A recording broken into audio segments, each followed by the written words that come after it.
Hai, Assalamualaikum. Oke, Uncle hari ini berada di Menara Jam Atkinson. Ini Menara Jam Atkinson, tengok. Oke, kita tengok dulu Menara Jam ni kecil saja, keke. Jalan pergi Signal Hill. Oke, ini jam kena bina pada tahun 1902. Oke, Menara Jam Atkinson. Siap pada tahun 1905. Mengikut yang sana ada tulis lah. Oke. So hari ini Uncle mau sambung balik kita punya sharing mengenai isu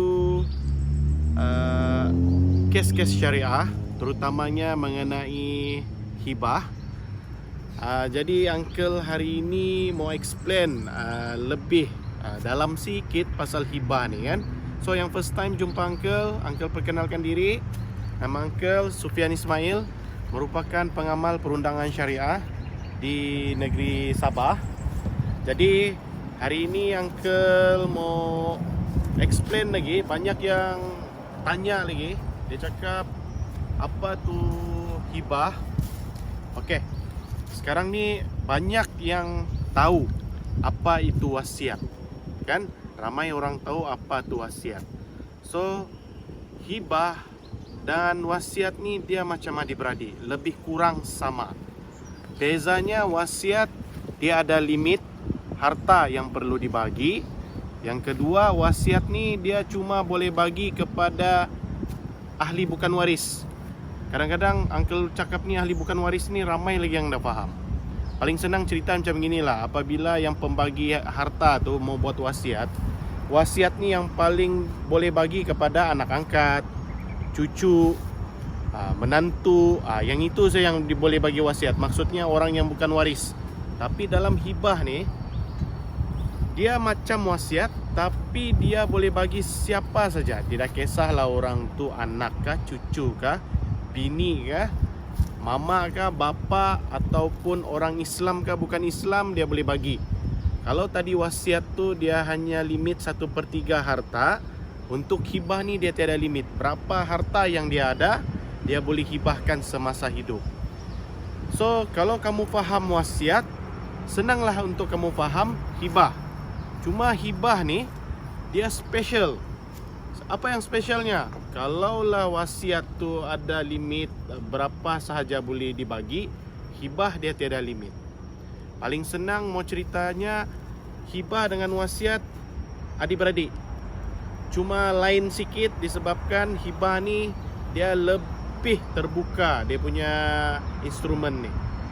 Jadi itulah perbezaan apabila kita mau buat satu perjanjian, kontrak ataupun satu perjanjian untuk menyerahkan harta kita selepas kita mati. Okey. Kalaulah hibah tu actually dia boleh bagi on the spot semasa dia hidup, dan dia juga boleh memohon walaupun dia sudah bagi hibah harta dia tu, dia boleh minta untuk tinggal balik. Contoh dia hibahkan rumah dia, dia masih boleh tinggal di rumah tu sampai orang cakap dia menghembuskan nafas yang terakhir. Uncle harap persoalan-persoalan mengenai hibah ni banyak yang orang tidak tahu. Uncle yakin, sedangkan Uncle pun pernah dulu bergelar seorang guru ataupun bergelar seorang ustaz yang mengajar di sekolah. Ramai juga golongan-golongan ustaz ni yang tidak tahu macam mana hibah tu. Mungkin orang pernah dengar hibah ni ialah hadiah. Apa guna hadiah tu, hibah tu, apa fungsi dia di dalam perundangan Islam? Apakah kegunaan dia? Banyak yang tidak tahu. Jadi bila kita faham instrumen hibah ni sangat penting untuk mengelakkan pergaduhan, untuk mengelakkan perebutan harta, barulah orang akan sedar bahawa membuat ikatan hibah semasa hidup ni merupakan satu kemestian. Walaupun dalam hukum Islam tidak cakap wajib, tapi dia mesti dibuat untuk mengelak persengketaan, perebutan harta-harta setelah kita meninggal dunia. Betul, kita bukanlah banyak harta. Banyak orang cakap, alah aku bukan ada harta mau dihibah. Tapi apa yang kita ada, contohnya rumah, mungkinlah kereta, mungkinlah tanah waris, kan? So kita boleh hibahkan. Ada orang tanya lagi, uncle, kalau yang cash ni boleh kasih hibah kah? Boleh. Tapi kebanyakan yang cash mau kasih hibah ni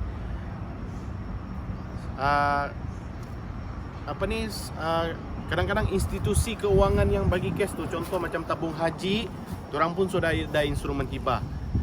ASP pun sudah ada instrumen hibah. KWSP pun sekarang sudah mulai buat kempen hibah, disebabkan oleh berlakunya banyak insiden atau kes perebutan ni.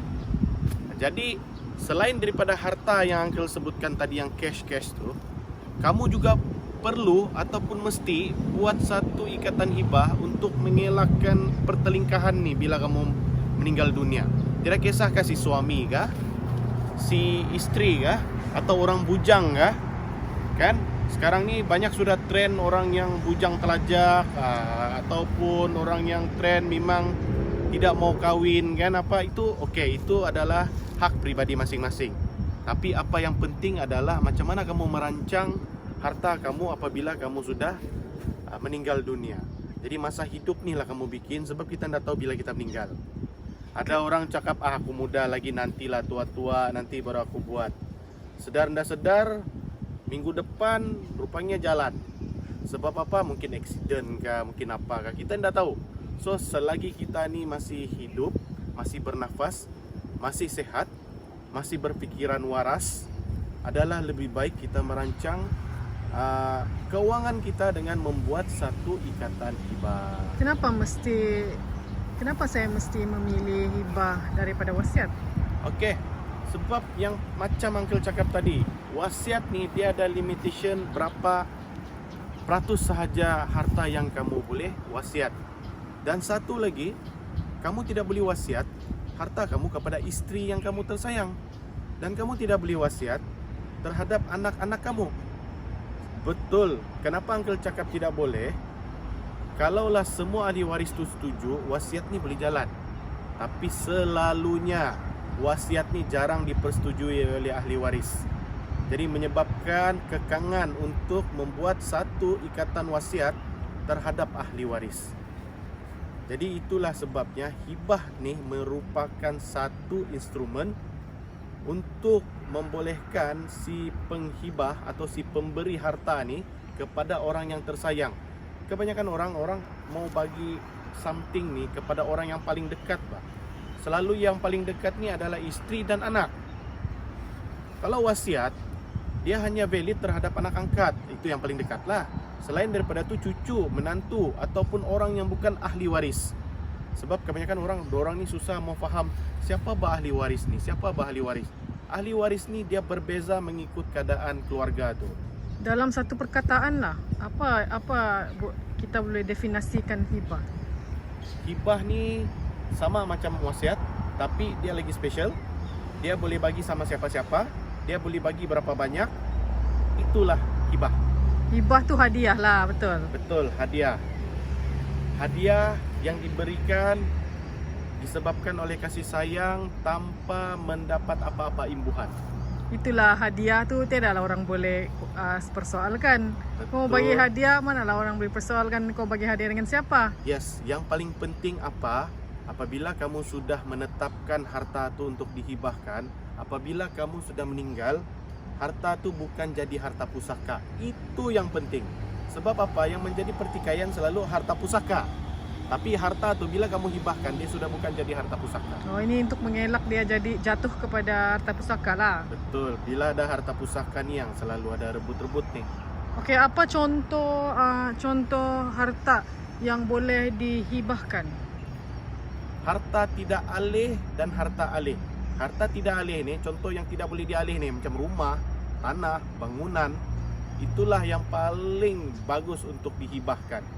Sebab inilah juga yang selalu value yang besar. Yang kadang-kadang kalau dia jadi harta pusaka, orang tidak mampu untuk bagi portion ahli waris dan dia terpaksa dijual.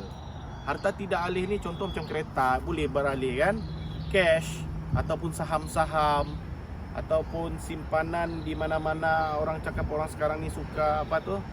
ada APO lah, konon ada tu lagi IPO, apa lagi tu nama dia, macam instrumen macam Unit trust boleh unit tak? trust.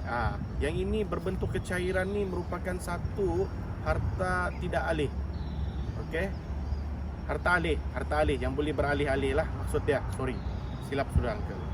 So, ini benda boleh dihibahkan. Contoh lagi macam emas.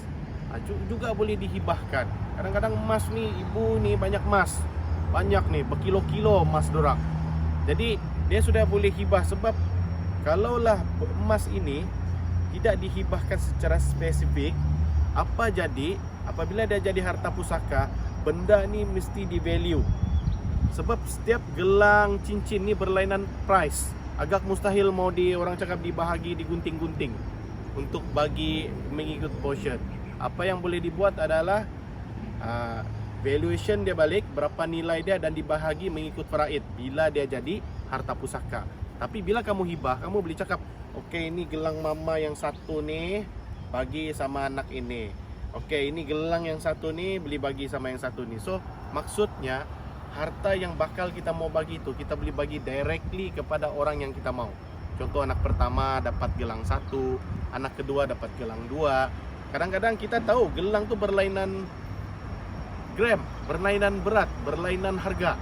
Tapi bolehlah kita bagi itu mengikut apa yang kita mau.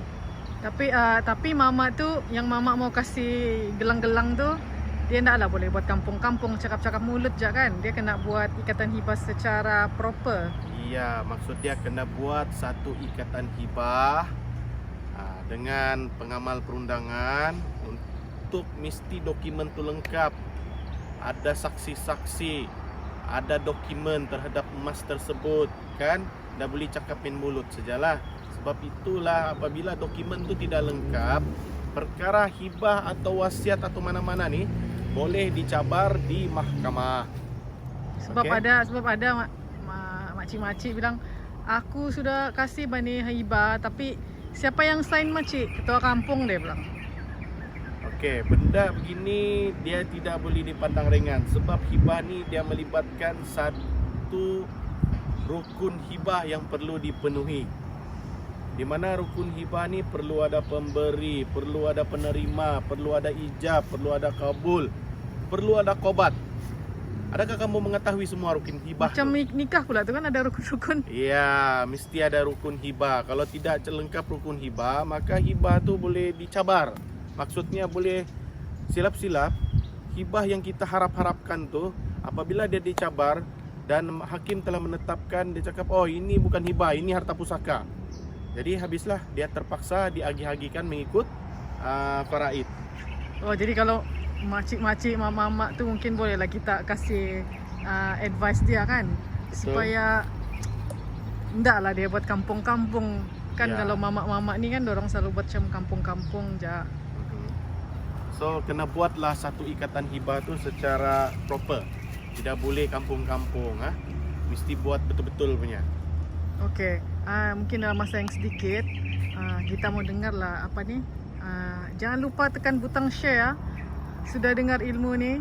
Ya, Okey, kalau kepada boleh kasih watch follower party uncle lagi. yang apalah, yang secara ringkas lah kan, apakah maksud yang cuba uncle sampaikan Ya, kepada hibah. follower ni? Apa ni arti hibah ni? Hibah ni sama macam wasiat. Bezanya, okey, kalau wasiat tu uncle cakap tadi, dia hanya boleh bagi kepada ahli bukan waris. Lepas tu ada limit lagi 1/3 harta. Okey. So kamu bertindaklah sekarang untuk membuat ikatan hibah.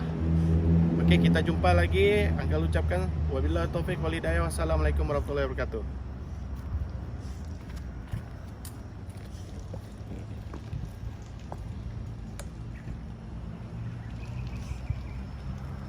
Peringatan ya, ini bukan consultation, ini bukan iklan, okey?